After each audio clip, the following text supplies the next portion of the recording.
வெற்றிலை வராகித் தாயின் வெற்றி வாக்கு இது. என் தங்கமே, என் தரிசனத்திற்காக நீ பல நாட்களாக ஏங்கிக் காத்திருக்கின்றாய். உன்னுடைய கஷ்டமான நேரங்களில் எல்லாம் உனக்கு கூட துணையாக நான் இருந்திருக்கின்றேன்.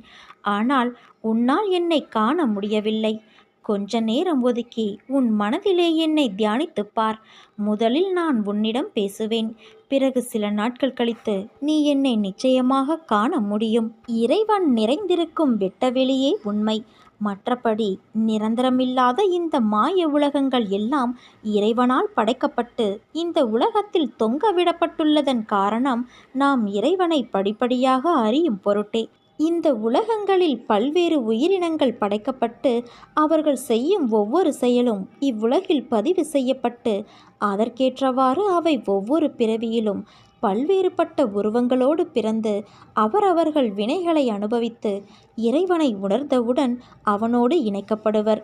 அதனால் இப்போதுள்ள நம் உடம்பு மட்டுமே நம்முடையதும் நம்மை சேர்ந்தவர்களுடையதுமாக எப்போதும் இருப்பது கிடையாது. இந்த பிறவியில் நம்மோடு இருப்பவர்கள் அடுத்த பிறவியில் வெவ்வேறு இடங்களில் கூட வெவ்வேறு நபர்களோடு கூட இருப்பார்கள். இதை உணராதவர்கள் ஒவ்வொரு கெட்ட வினைகளுக்கும் பதில் வினைகளை செய்யாமல் இருக்க தெரியாமல், பொறுத்திருக்க தெரியாமல், உடனே பதில் வினைகளை யோசிக்காமல் செய்து பாவ மூட்டைகளை அதிகரித்து ஒரு குறிப்பிட்ட காலத்திற்கு பிறகு இந்த உலகங்களோடு சேர்ந்து அழிக்கப்பட்டு விடுவர். மறுபடியும் இறைவனால் எல்லா உலகங்களும் உயிரினங்களும் புதியதாக தோற்றுவிக்கப்பட்டாலும் மறுபடியும் இந்த மாதிரி பொறுத்திருக்க தெரியாமல் உள்ள உயிரினங்கள் இந்த உலகங்களோடு சேர்த்து அழிக்கப்பட்டுவிடும். உலகத்தில் எதன் மீதும் அதிக ஆசை வைக்காதே. எதுவும் நிரந்தரமில்லை. இருக்கும் வரை, நமக்கு கிடைக்கும் வரை அதை அனுபவிக்க வேண்டும். பணிந்து போக தெரிந்து கொள். தவறு இல்லை. உனக்கு கொடுக்கப்பட்டுள்ள உறவுகள் மீது அதிக பற்று வைக்காமல் இறைவனிடம் நம்மைப் போலவே அவர்களையும் சேர்த்து வைக்க சிறு வயதிலிருந்தே பயிற்சி கொடு. அப்போது நீயும் உன்னை சேர்ந்தவர்களும் இறைவனோடு விரைவில் ஐக்கியமாகிவிடலாம். அப்படி முடியவில்லை என்றாலும் உன் வேண்டுதலால், உன் பொறுமை, நம்பிக்கையால், எதிரிகளுக்கும் விட்டு கொடுக்கும் தன்மையால் ஒரு நாள் நிச்சயம் விடியும். உனக்கு தேவையானதெல்லாம் உன் வீடு தேடி தானே வந்தடையும். உன்னை புரிந்து கொண்டு உன்னை விட்டு பிரிந்த உறவுகள் கூட உன்னை தேடி ஓடி வரும். இரவும் பகலும் எப்போதெல்லாம் நேரம் கிடைக்கிறதோ, எவன் ஒருவன் என்னை பற்றி நினைத்து வருகிறானோ அவன் இனிப்பும் சர்க்கரையும் போல, அலையும் கடலும் போல, கண்ணும் ஒளியும் போல என்னோடு முழுமையாக இணைகின்றான். அப்படிப்பட்டவன் எதற்குமே பயப்பட வேண்டிய தேவையில்லை. கஷ்ட நஷ்டங்கள் வாழ்வின் ஒரு பகுதிதான் என்பதை தீர்க்கமாக புரிந்து கொள். அதுவே வாழ்க்கை கிடையாது. நீ விரும்பும் லட்சியத்தில் வெற்றி கிடைக்கும் வரை ஓயக்கூடாது என்ற உறுதி நெஞ்சில் நிலைத்திருக்க வேண்டும். அப்போதுதான் உன்னால் சுடர்விட்டு பிரகாசிக்க முடியும். யார் உன்னை என்ன வசைப்பாடினாலும் அது உன்னை தீண்டாது என் குழந்தையே. தீண்டவும் நான் விடமாட்டேன். இன்றைய தினம் உன்னால் என்னை பார்க்க முடிந்தால் நாளையே நீ கேட்டது உனக்கு கிடைக்கும். உனக்கு உரியதை நான் தர காத்திருக்கும் போது எதையும் தேடிக்கொண்டு இருக்காதே குழந்தையே. உனது கோரிக்கைகளை என் செவிகளின் வழியாக நான் கேட்டுக்கொண்டே இருக்கின்றேன். உனக்காகவே அவதரித்தவன் நான். உன்னை அழகுபடுத்தி வாழ்க்கை என்னும் புத்தகத்தில் நுழைத்து அதை பக்குவமாக கையாள வைத்திருக்கின்றேன். காயங்கள் இல்லாமலும் வலிகள் இல்லாமலும் வாழ்க்கையை கையாள முடியுமா? பொறுமை, சகிப்புத்தன்மை வேண்டும். அகங்காரம், அகந்தை இவைகளை தவிர்க்க வேண்டும். அதன் பிறகு எல்லாம் உன்னால் முடியும். வாழ்க்கை சக்கரத்தில் அனைத்தையும் எதிர்த்து சந்திக்க நீ தயாராக இருப்பாய். வாழ்க்கையில் வருவது அத்தனையும் நிரந்தரமில்லை குழந்தையே. அனைத்தும் மாயை. ஒரு நாள் உனக்கு, இன்னொரு நாள் வேறு ஒருவருக்கு. அதனால் கவலைப்படாமல் மகிழ்ச்சியோடு இருக்க பழகிக்கொள். உன் கோரிக்கைகள் எதுவாக இருந்தாலும் அதை கண்டிப்பாக நான் நிறைவேற்றி தருவேன்.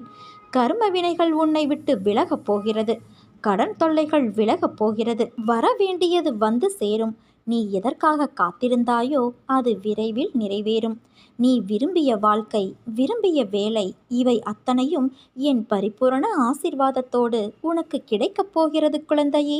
இனி நீ கொடிக்கட்டி பறக்கப் போகிறாய். கஷ்டப்படுகிறேன், என்னிடம் இல்லை, எப்படி தருவேன், எதற்காக தர வேண்டும், எதற்காக செய்ய வேண்டும், இப்படி பேசுவதை இன்றோடு தவிர்த்துவிடு. நான் இருக்கும்போது கடுகளவும் கலங்காதே. உன்னை எவரிடத்திலும் நான் விட்டு கொடுக்க மாட்டேன். எந்த நேரத்திலும் கைவிட மாட்டேன். நலமாக இருக்கிறேன், முடிந்ததை செய்கிறேன், முயற்சிக்கின்றேன், தருகிறேன், இப்படி சொல்ல பழகிக்கொள். என்னை சரணாகதியடைந்தால் நான் உன்னை பாதுகாப்பேன் தங்கமே. பொறுமையாக இரு. உனக்காக நான் உன் அம்மாவாகவும் அப்பாவாகவும் உனக்கு ஒரு நல்ல நண்பனாகவும் நல்ல குருவாகவும் நான் இருப்பேன். ஏன் இப்படி உன்னை நீ கடுமையாக வருத்தி கொள்கிறாய்? நீ இப்படி உன் உடலை வருத்தி கொண்டு என்னை வழிபடாதே. நான் உனக்கு துணையாக உன்னுள்ளேயே தான் இருக்கின்றேன். அப்படி இருக்கையில் நீ படும் துயரங்களை நான் அறிய மாட்டேனா? நான் உன் வேண்டுதலை என்றும் அலட்சியப்படுத்தியது கிடையாது. ஆனால் நீ இப்படி உன்னை வருத்தி கொள்வதை என்னால் தாங்கிக் கொள்ள முடியவில்லை. உன் மனதில் இருப்பதை நான் அறிவேன். உன்னை சூழ்ந்துள்ள துயரங்களிலிருந்து தப்பிப்பதை எப்படி என யோசித்து தூக்கம் வராமல் தவிக்கின்றாய். உன்னை எல்லோரும் அவமானப்படுத்துவது போலவும் கைவிட்டது போலவும் எல்லாமே இருந்தும் எதுவுமே இல்லாதது போலவும் எல்லோரும் இருந்தும் அனாதை போலவும் நீ இப்போது உணர்கின்றாய். அனைத்தையும் நான் அறிவேன் குழந்தையே. சங்கடங்களை நினைத்து நம்பிக்கை இழக்கின்ற காலகட்டத்தில்தான் நீ இருக்கின்றாய். உன் கர்ம வினைகளின்படி இது உனக்கு உண்மையான சோதனையான காலம்தான். நான் இல்லை என்று கூறவில்லை. ஆனால் உன் கரும வினைகளை அழித்து அதை உனக்கு சாதனை காலமாக மாற்றத்தான் நான் இங்கு போராடி கொண்டு இருக்கிறேன். இன்னும் சிறிது காலத்திற்கு சங்கடங்களை சகித்துக்கொள்.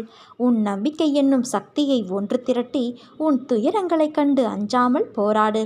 இது நீ திடமான சிந்தையை தக்க வைத்து கொள்ள வேண்டிய காலகட்டம்.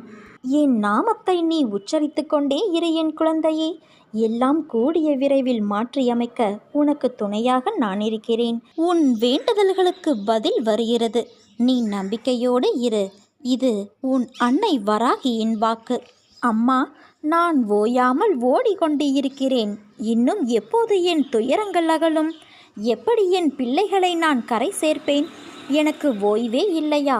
கைப்பிடித்து தூக்கிவிடக்கூட ஒருவர் இல்லை. தன் கையே தனக்கு உதவி என்று தினமும் ஓடிக்கொண்டே இருக்கிறேன்.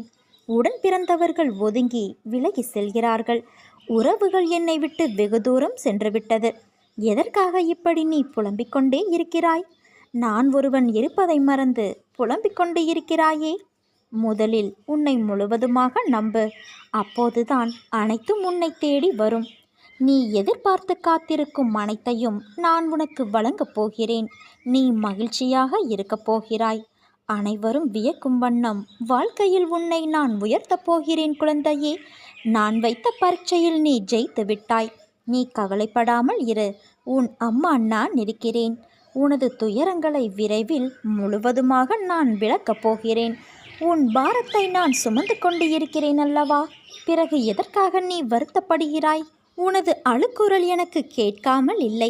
பாவங்கள் செய்பவரும் தீங்கு இழைப்பதையே குறிக்கோளாய் கொண்டவரும் சிறப்பாக வாழ்கிறார்கள் என்றும், ஒரு பாவமும் அறியாத எனக்கு 8 திசைகளிலும் ஏன் இந்த துன்பமும் துயரமும் சூழ்ந்துள்ளது என்று கேட்கிறாய். உன் கேள்வி நியாயமானதுதான். இதுதான் வாழ்வின் நியதி. மனிதனாய் அவதாரம் எடுத்த கடவுள் ராமபிரான் படாத துன்பங்களை விடவா நீ பட்டுவிட்டாய்? பொய்யே பேசாத அரிச்சந்திரனின் நிலைமை என்ன? நல்லவர்களுக்கு மட்டுமே வரும் சத்திய சோதனை.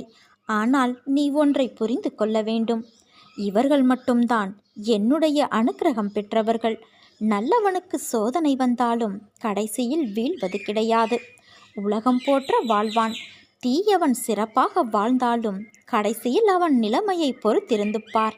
அன்று நீ வாயடைத்து நிற்பாய். எல்லாம் நான் பார்த்து கொள்கிறேன் என் தங்கமே. நீ என்னை மட்டும் பார். நான் உனக்கு தரும் சோதனைகள் அனைத்தும் உன்னுள் தன்னம்பிக்கையை வளர்ப்பதற்கு மட்டுமே. அவ்வாறு சோதனைகளை அளித்துக்கொண்டே உன்னை நான் காப்பாற்றுவேன். நீ அறிந்தும் அறியாமலும் பேச்சின் மூலமும் கேட்பதன் மூலமும் செய்துள்ள பாவங்கள் அனைத்தும் என்னை ஸ்மரிப்பதன் மூலம் அக்கணமே முற்றிலும் அகலும்.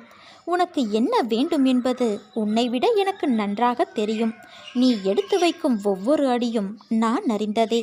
யாரும் இல்லாத இடத்தில் கூட நான் உன்னை கவனிப்பேன் என்பதை நீ அறிந்து கொண்டால் நீ யாருக்கும் எந்த ஒரு தீங்கும் செய்யக்கூட மனதாலும் நினைக்க மாட்டாய். உனது வைராக்கியத்தை நீ எத்தனை முறை சோதித்து பார்த்தாலும் என் கரத்தை இனி எந்த நிலையிலும் நீ விடுவதாக இல்லை. பிறகு உன்னை நான் எப்படி விட்டு விலகி விடுவேன்? நீ நம்பிக்கையோடு இரு, நல்லதே நடக்கும்.